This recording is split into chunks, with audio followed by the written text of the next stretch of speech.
보겠습니다. 오늘 함께 은혜 나누실 말씀은 갈라디아서입니다. 6장 14절 말씀입니다. 갈라디아서 6장 14절 말씀입니다. 같이 보겠습니다. 그러나 내게는 우리 주 예수 그리스도의 십자가 외에 결코 자랑할 것이 없으니 그리스도로 말미암아 세상이 나를 대하여 십자가에 못 박히고 내가 또한 세상을 대하여 그러하니라. 아멘. 오늘 말씀의 제목은요, 나의 영원한 자랑입니다. 인천의 모 교회에 장로님이 계십니다. 그분의 방에 가면 큰 배낭이 하나 있습니다. 이 배낭이 어떤 배낭이냐 하면 6.25 때 피난을 내려오는데 인민군이 그 장로님 뒤에서 장로님을 향해서 총을 쏘았습니다. 그런데 그 총알이 이 배낭에 박힌 것이죠. 그래서 이 배낭 때문에 이 장로님이 살았던 것입니다. 그러니 수십 년이 지나가고 아무리 배낭이 낡았어도 이 배낭을 버릴 수가 없는 것입니다. 장로님이 남한에 이제 정착을 해가지고 살면서 어려운 일을 만날 때마다 이 배낭을 보면은 힘이, 용기가 솟아났다라고 합니다. 배낭만 쳐다보면 나는 총에 맞아서 죽을 수밖에 없었는데 하나님께서 나를 살려주셔서 너무 감사하다는 생각으로 살아왔다라고 합니다. 그래서 장로님은 누구를 만나도 이 배낭을 자랑을 한다고 합니다. 그리고 배낭 이야기를 하면서 항상 그렇게 웃음꽃을 피운다고 합니다. 옛날에 처음 그 휴대폰이 나왔을 때 직장이나 학교에서 그 새로 산 휴대폰을 자랑을 하려고 가만히 있는 친구인데 가가지고 야, 니 전화할 데 없나? 내가 전화해줄게. 그래가지고 전화기를 이렇게 보여주고 그렇게 자랑을 했던 모습이 생각이 납니다. 옛날에 이런 이야기도 있었죠. 어떤 아주머니가 남편이 다이아몬드 반지를 선물을 해줬는데 이걸 자랑을 하고 싶은데 자랑을 할 데가 없는 거예요. 그러니까 이 반지를 끼고 시장에 그 야채 가게에 가가지고 야채를 이제 가리키는 거예요. 저거 얼마예요? 이렇게 하면서 가리키는 거예요. 그러니까 이 야채 가게 주인이 기가 차가지고 자기의 자랑거리 금리빨 보면서 5,000원이에요 이렇게 이야기를 했다는 이야기도 있습니다. 사람들은 자기에게 있는 그 좋은 것을 자랑하려고 합니다. 그것을 과시하고 싶어 하죠. 그래서 자기가 가지고 있는 다이아몬드를 가지고 자기를 과시하고 또 자기의 그 금리빨을 가지고 과시해 봅니다. 그런데요, 자랑하는 그 내용을 보면 그 자랑 속에는 그 사람의 가치관이 담겨 있고 그리고 그 사람의 생각과 그리고 신앙, 그런 신앙의 모습까지 담겨져 있습니다. 여러분들은 무엇을 자랑하고 있습니까? 또 무엇을 자랑하고 싶습니까? 우리 믿는 사람들은 어떤 자랑을 하면서 살아가면 좋겠습니까? 오늘 본문은 구원을 얻기 위해서는 율법의 행함과 할례가 필요하다라고 주장하던 율법주의자들에 대한 경계의 말씀이 있습니다.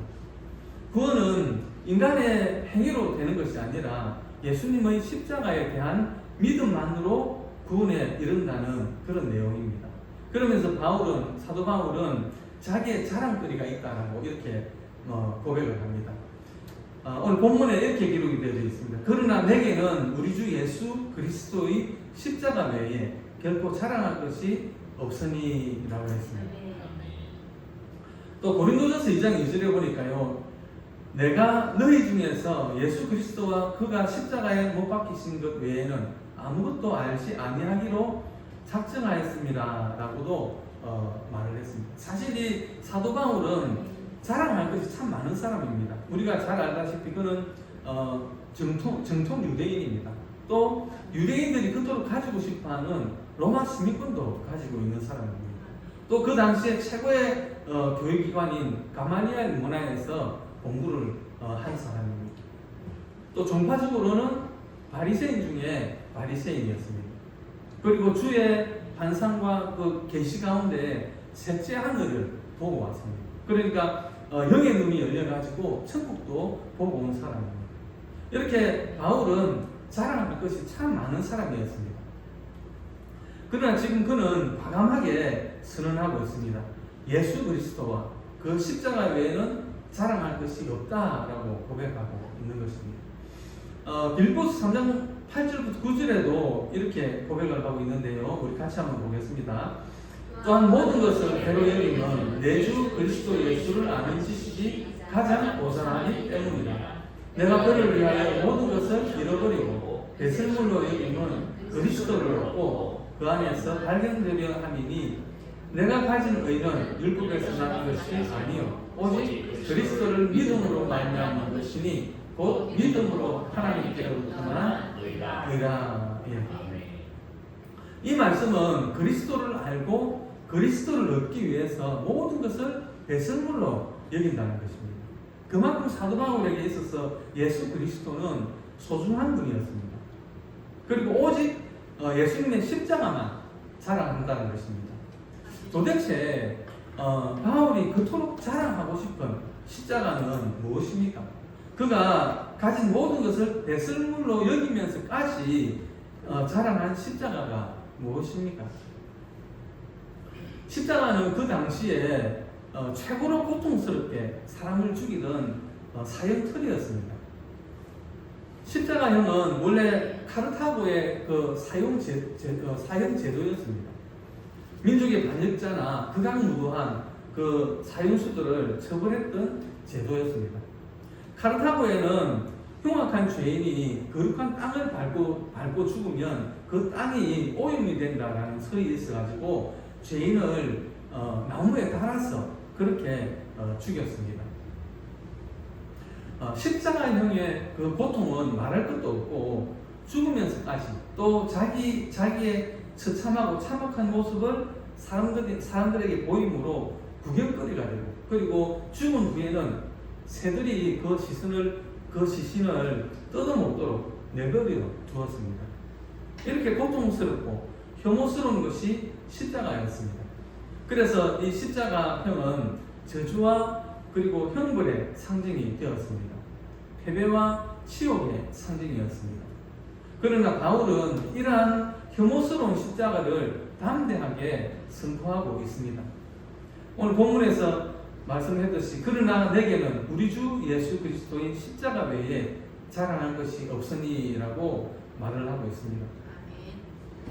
사도 바울이 십자가를 이렇게 자랑하는 이유가 무엇입니까? 그것은 예수님의 십자가는 나를 구원하신 하나님의 사랑이 담겨있기 때문입니다. 로마 시대엔 참 그 노예들이 많았죠. 처음에는 주인이 노예를 아주 엄하게 다스립니다. 그러다가 그 노예의 어떤 기술이나 그리고 재능을 알아보고는 그 자기의 돈을 들여가지고 그 노예를 사죠. 그것을 구속이라고 말을 합니다.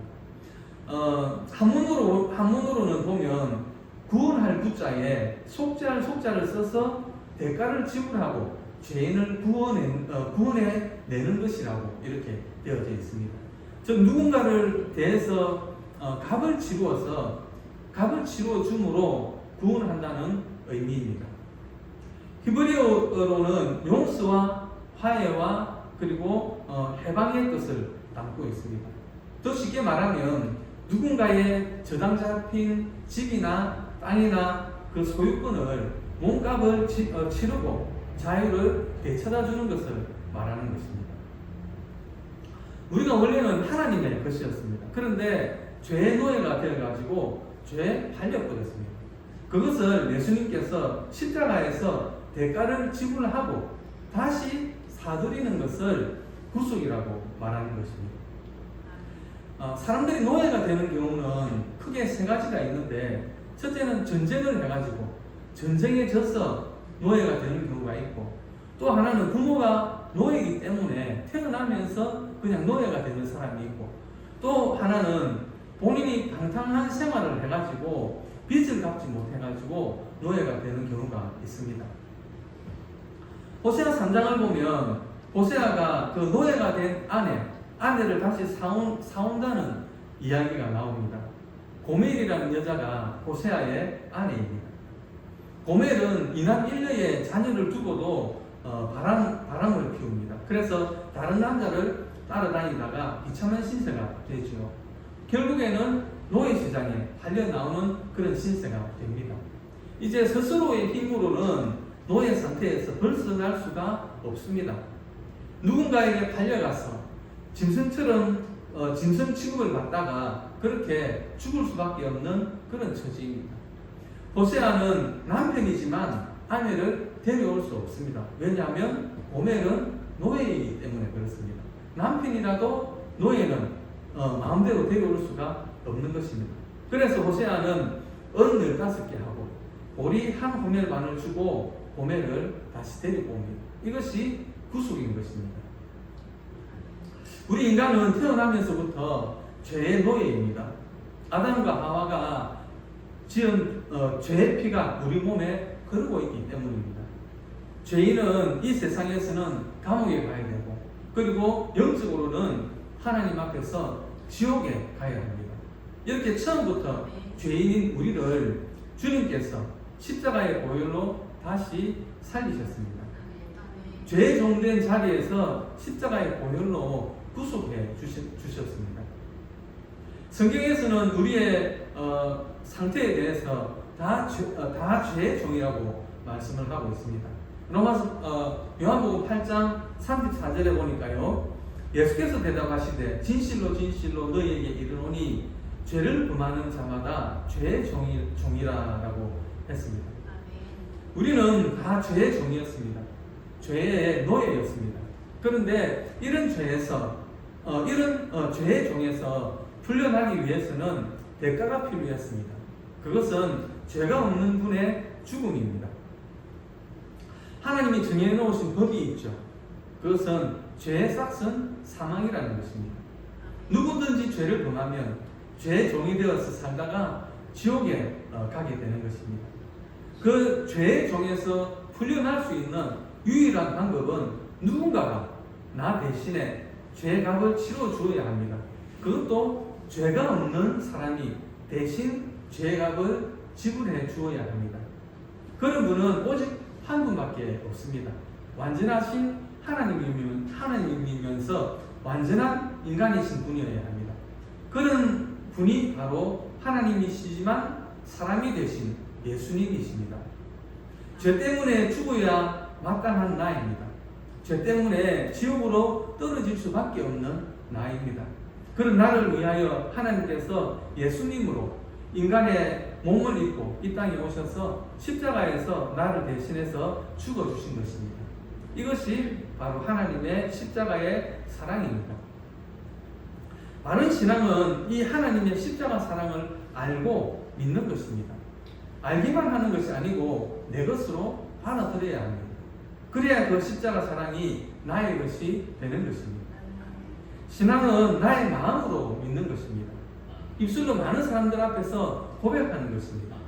그리고 나의 삶으로 일평생 믿는 것입니다. 이것이 신앙생활입니다. 2003년도에 이라크 전쟁이 있었죠. 그때 이탈리아 그 여성 전문 기자에 관한 일화가 있어서 잠시 이야기를 하려고 합니다. 이탈리아 여성 전문 기자가 취재를 하다가 그 무장단체에게 납치가 됩니다. 그래서 생사를 알지 못하는 그런 처지가 되니까 이탈리아 정부에서 비밀요원을 파견을 해가지고 극비리에 그 무장단체하고 회담을 하게 합니다. 그리고 마침내 그녀를 구출해서 바그다드 공항으로 옮기는 중이었습니다. 그런데 적군이 오인 사격을 해가지고 경호원 중에 한 명이 죽고 2명이 부상을 당하는 사건이 발생을 합니다. 그러나 다행히 이 여기자는 살아남게 됩니다. 그들을 향해 날아오는 총탄을 온몸으로 막아준 그 비밀요원 니콜라 칼리파리가 있었기 때문입니다. 그가 이탈리아 공항에 도착을 한 후에 울면서 기자회견을 합니다. 총탄이 비오듯 쏟아지는 그 절대절명의 순간에 그가 나를 감싸 안지 않았더라면 나는 이 자리에 서 있을 수 없었을 것입니다. 나는 그의 거룩한 죽음을 온몸으로 느꼈습니다 라고 했습니다. 이처럼 우리 주님은 죄의 총탐이 비오듯 쏟아지는 극한의 상황 속에서 우리를 건져주기 위해서 온몸으로 십자가에서 죽음의 총탄을 맞으시면서 우리를 향해 달려오셨던 것입니다. 예수님의 그 거룩한 희생이 있었기 때문에 우리는 비로소 구원함을 얻게 된 것입니다. 누군가가 나를 대신해서 죽어주었다면 우리는 오랜 시간 그를 기리며 자랑해야 옳을 것입니다. 자랑하지 않는 것이 이상한 일이죠. 그래서 주님의 십자가는 우리의 영원한 자랑이 되어야 하는 것입니다. 여러분은 혹시 무엇을 자랑을 하고 있습니까? 자식을 자랑하고 있습니까? 아니면 가문을 자랑하고 있습니까? 건강을 자랑하고 있습니까? 우리가 자랑해야 하는 것은 예수 그리스도의 십자가입니다. 이 십자가가 저를 살렸습니다. 여러분을 살렸습니다. 우리 모두를 지옥에서 천국으로 살렸습니다. 세상 것을 가지고 자랑하는 사람은 아직도 육적인 사람입니다. 십자가를 바르게 아는 사람은 세상의 것을 자랑하지 않습니다. 오직 나를 살려서 지옥에서 천국으로 인도하신 십자가를 자랑하는 것입니다. 이런 신령한 자랑거리가 우리에게 있다는 것이 감사합니다. 알고 보면 저나 여러분들은 대단한 사람들입니다. 하나님과 동행하는 사람보다 더 대단한 사람은 없습니다. 그러므로 용기 있게 살아야 합니다. 십자가 사랑을 알고 믿는 사람은 절대로 낭망하거나 낙심하지 않습니다. 십자가의 용기로 모든 일에 승리하는 우리 주사랑교회 성도님들이 되시기를 주님의 이름으로 축원드립니다.